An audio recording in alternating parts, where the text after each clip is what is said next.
Huwag kang matatakot na mawalan ka ng mga tao sa buhay mo. Mas matakot ka kung ikaw mismo ang mawawala dahil palagi mong piniplease ang ibang tao. Maganda pong tandaan yun. Do not be afraid to lose other people because you cannot please them. But be afraid of losing yourself. Hindi ka makakapagbigay kung ubos ka. Tandaan niyo po yun.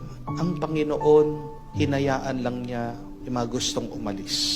Kasi tandaan niyo po, no? People will hate you for who you are, but other people will love you for who you are. Kung hindi ka kayang tanggapin ng ibang tao kung sino ka, bakit mananatili ka sa kanila?